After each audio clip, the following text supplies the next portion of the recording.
Akan ada mereka yang berperwatakan menggunakan pakaian agama, tetapi mereka memang sangat jahat.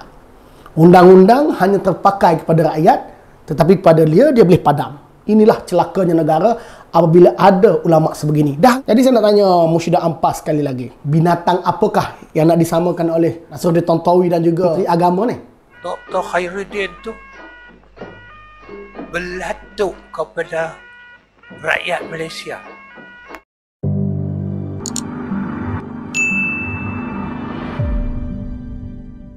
Assalamualaikum warahmatullahi taala wabarakatuh. Terima kasih yang masih menonton di channel YouTube Jimmy Hassan, YouTuber rakyat. Jadi pada hari ini yang nak ulah berkenaan dengan dua orang manusia. Amo cukup gerai dengan dua orang manusia ni, bergelar ustaz dan juga ulama.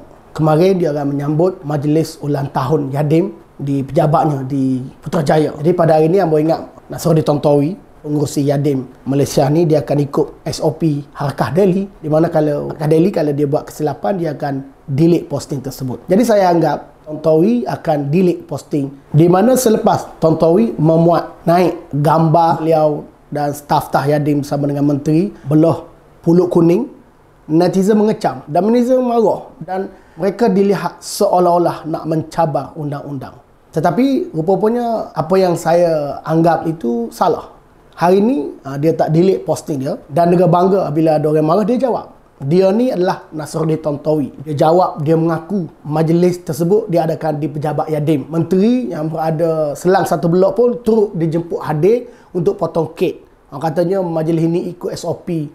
Saya nak tanya dia lah, SOP ni siapa yang buat? Siapa yang tentukan? Adakah Menteri Agama yang buat SOP? Kita pun tahu SOP. Kita tahu bahawa kerajaan telah menetapkan bahawa tidak ada majlis sambutan ulang tahun, majlis hari jadi, tahlil. Nak sembahyang di masjid pun ada beberapa orang. Kita pun tahu SOP yang telah dikeluarkan oleh Majlis Kelabatan Negara. Dan kita tahu majlis sambutan ulang tahun, sambutan hari jadi tidak boleh diadakan. Tetapi kita sangat marah, sangat kecewa. Orang yang dianggap nak menyampaikan dakwah kepada rakyat Malaysia dengan bangga, melanggar SOP dah satu hal.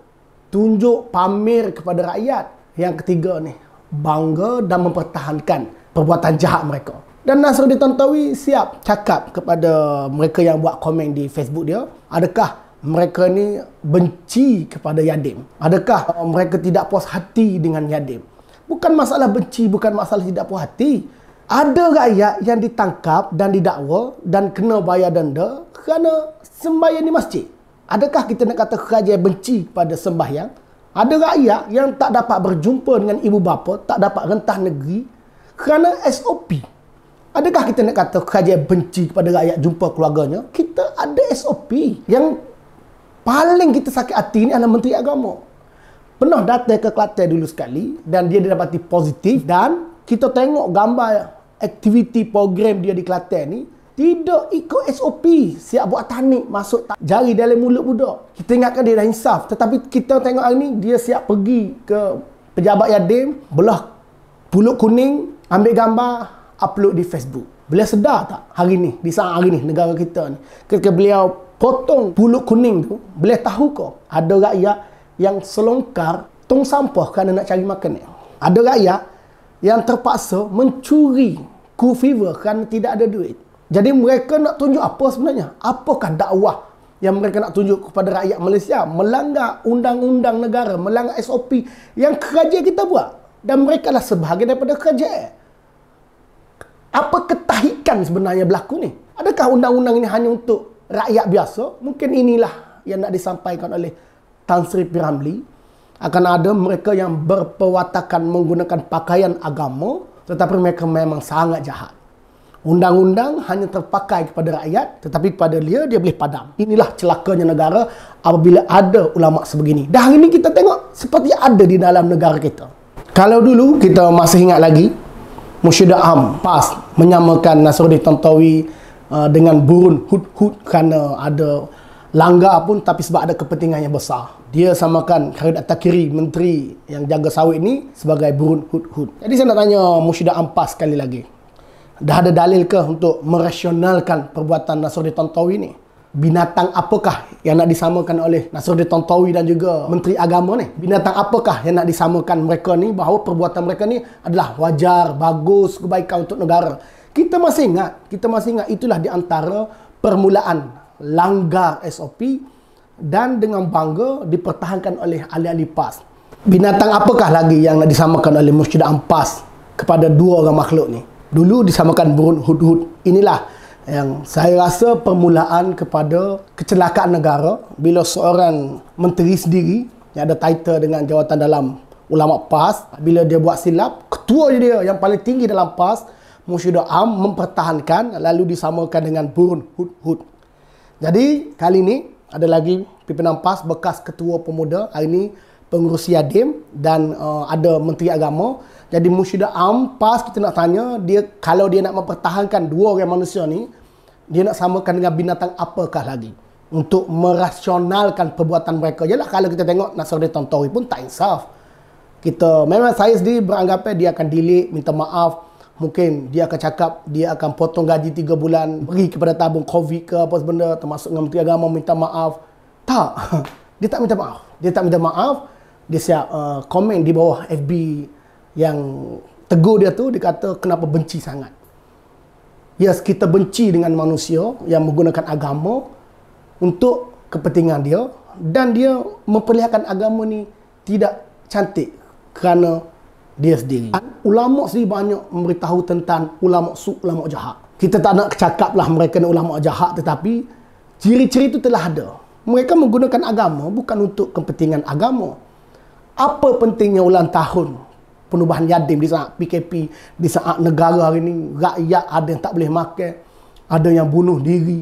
Apa pentingnya dan ditonjolkan kepada negara kita?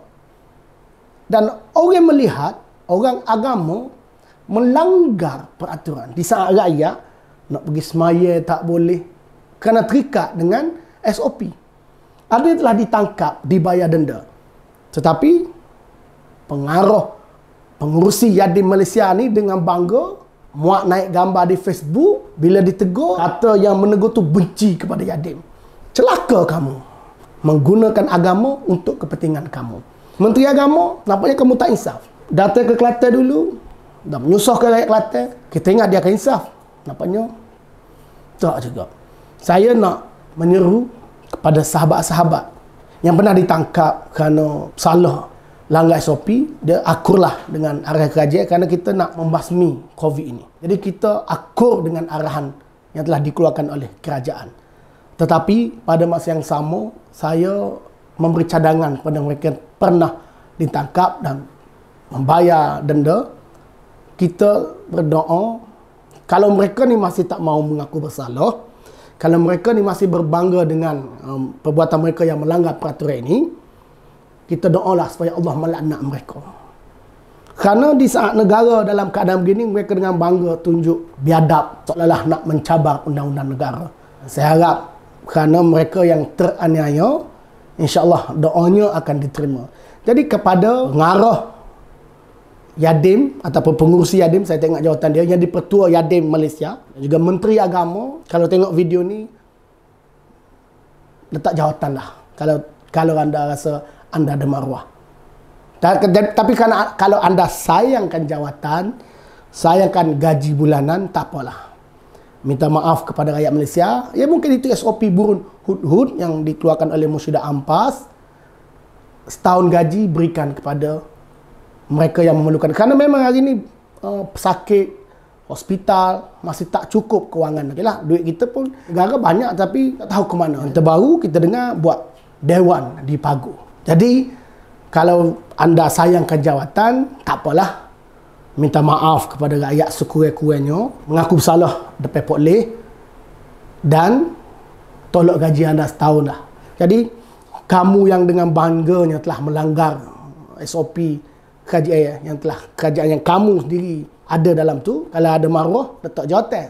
Tapi kalau dah memang tak ada maruah, saya jawatan, sekurang-kurangnya buatlah seperti memberi sumbangan kepada. Kalau tak, sekali lagi saya harap mereka yang teraniayai berdoalah.